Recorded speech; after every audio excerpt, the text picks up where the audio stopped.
Olá, gente. Aqui é a professora Karen Venâncio. Essa é uma aula para disciplinas de Psicologia e Saúde. Bom, na última aula, nós trabalhamos o primeiro capítulo do livro Loucos pela Vida, a trajetória da reforma psiquiátrica no Brasil. Na aula de hoje, na aula do dia 7 de abril, nós vamos continuar vendo esse capítulo, certo? Bom, gente, nós professores, nós recebemos novas orientações, tá? Inicialmente, as lives, elas eram momentos para que vocês tirassem as dúvidas. Contudo, agora as lives vão ser um momento que a gente também aborde o conteúdo com vocês, certo? Que a gente faça uma explicação do conteúdo. Então, vocês vão perceber que, né, a recomendação é que a gente faça um vídeo aí de 5 minutinhos para postar aqui no YouTube e que na nossa live eu explique para vocês de forma mais aprofundada os conteúdos. Então, eu vou, né, tentar resumir um pouco mais esses vídeos de conteúdo para eles não ficarem muito extensos, visto que agora nós vamos ter mais tempo de live, certo? E as lives vão ser um período agora, segundo essas novas orientações, vão ser um momento para que eu explique também novamente o conteúdo para vocês, correto? Então, nesse vídeo, né, esses vídeos de conteúdo, eu vou tentar trazer de forma um pouco mais resumida, mais pontual, e aí a gente trabalha com mais profundidade na nossa live. Perfeito, gente? Então, na aula anterior, a gente viu um pouquinho sobre o nascimento da psiquiatria, lá com o Felipe Pinel. Vimos também algumas mudanças, algumas reformas aí que aconteceram dentro deste campo, com a psiquiatria institucional e o movimento da psiquiatria preventiva. E aí, na aula de hoje, a gente vai aprender um pouquinho sobre o chamado aí movimento da antipsiquiatria e as reformas, as mudanças que aconteceram lá na Itália, com o Basaglia, perfeito? Bom, então primeiro sobre o movimento da antipsiquiatria. Lá a gente está falando lá por volta também da década de 60. O que o Amarante vai nos trazer é que diversos psiquiatras e psicanalistas na época fizeram parte desse movimento. E o que esse movimento fez? Né? Críticas aí ao saber psiquiátrico, principalmente, né, no tratamento de diversos transtornos mentais, mas principalmente com relação à esquizofrenia naquela época. E aí foram feitas diversas denúncias, por exemplo, a forma como a saúde mental era tratada naquele momento. Então, aquilo que a gente já viu em outros momentos na disciplina, a forma como as pessoas com transtorno mental eram tratadas dentro dos hospitais psiquiátricos, enfim. E aí esse movimento, ele procura romper com o modelo assistencial, com um modelo que se pautava principalmente no hospital psiquiátrico. E é também um movimento que vai aí questionar o saber médico como único discurso válido na compreensão e explicação dos transtornos mentais. Bom, então esse é o movimento da antipsiquiatria. Trouxe aqui no vídeo de conteúdo alguns pontos principais desse movimento, que trouxe mudanças dentro da psiquiatria. E agora eu vou falar um pouquinho para vocês sobre algumas mudanças das experiências, né, sobre essas experiências que aconteceram lá na Itália. Bom, essas mudanças que aconteceram na Itália, o Amarante vai falar pra gente, que foram mudanças que estavam acontecendo ali ao mesmo tempo da antipsiquiatria. A gente vai ver que esse movimento da antipsiquiatria ocorreu em alguns lugares, o autor destaca o que aconteceu lá na Inglaterra, e aqui esse outro movimento que acontece é lá na Itália, certo? Ali na região de Trieste. E aí tem como principal, um dos principais nomes naquele momento, o psiquiatra Franco Basaglia.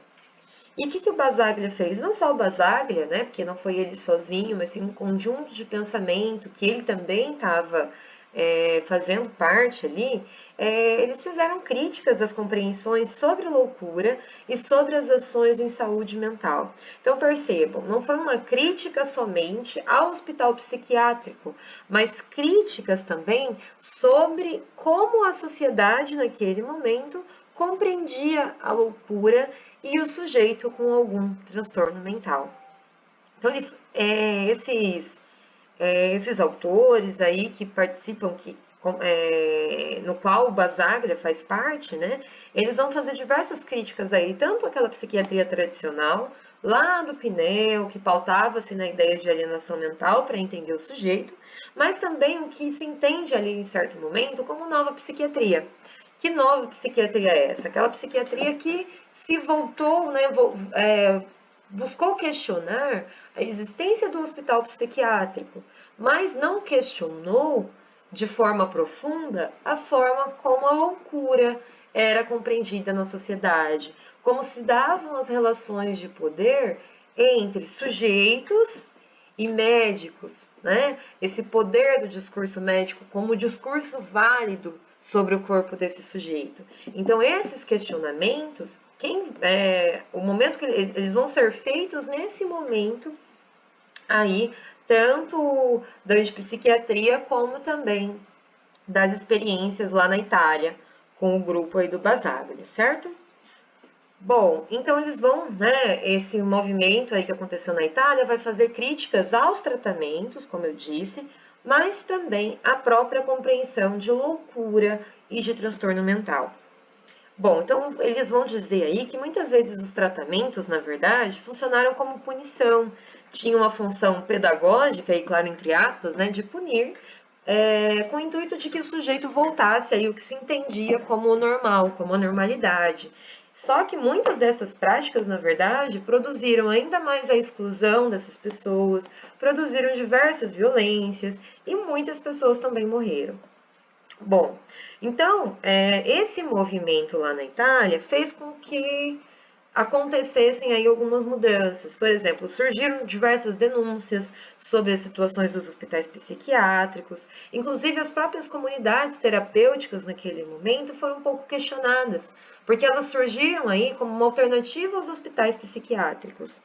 Mas o que o movimento italiano pontuava é que muitas vezes elas ainda entendiam que o sujeito com transtorno mental, ele precisava de uma instituição específica fora do contexto comunitário para que as ações de saúde mental fossem construídas. E questiona também que muitas vezes essas hierarquias dentro das comunidades terapêuticas, hierarquias, eu estou chamando qualquer hierarquia aí de poder nos discursos, por exemplo, do médico, do psiquiatra, da enfermeira e do sujeito que estava ali como paciente, que estava ali como usuário, muitas vezes, dessas políticas, certo? Bom, então, eles defendem aí que a pessoa com algum tipo de transtorno mental, e primeiro eles também, né, vão questionar aí o que é esse transtorno mental, como se dá esse diagnóstico, porque a sociedade tem interesse em produzir esses diagnósticos. Então, esse movimento italiano vai questionar tudo isso, tá? Mas eles vão defender que as pessoas que estão em sofrimento psíquico, que estão com algum tipo de transtorno mental, devem conviver em sociedade. A convivência comunitária é fundamental, ela é a base para que essa pessoa esteja bem. Bom, então esse movimento italiano vai questionar, inclusive, o que é a racionalidade, o que é a irracionalidade.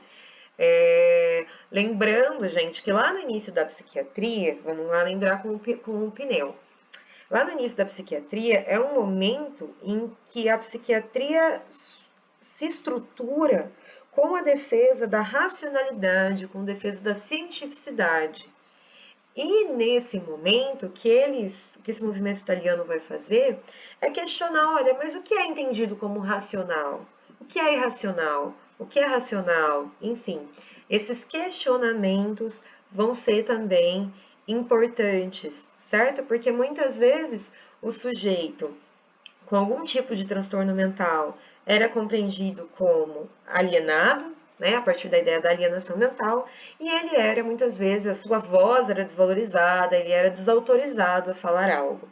Então, vai questionar também quem trata e quem deve ser tratado, então, aquilo que eu estava falando, as relações de poder aí existentes entre o sujeito com transtorno mental, entre o psiquiatra, quais discursos são ouvidos, quem trata, quem tem legitimidade na nossa sociedade para propor tratamentos, quem é considerado a pessoa que deve ser tratada. Então, todos esses questionamentos, na nossa live a gente vai ver com mais profundidade, vou tentar explicar um pouquinho melhor para vocês, mas aqui pontuando de forma geral nosso conteúdo, tá bom, gente? E aí a gente vai ver que todos esses questionamentos aí desse movimento italiano também foram base para o que a gente chama aí para o processo de desinstitucionalização, correto? Bom, gente, a gente vai ver que essas experiências, tanto a antipsiquiatria como a reforma italiana, mostraram, claro, estou fazendo um resumo aqui para vocês, tá bom, gente? Na nossa aula, na nossa live, eu vou explicar todo esse conteúdo com mais calma, para que vocês, para que a gente consiga compreender com mais profundidade, enfim. Mas aqui estou tentando fazer um resumo no nosso vídeo de conteúdo, certo?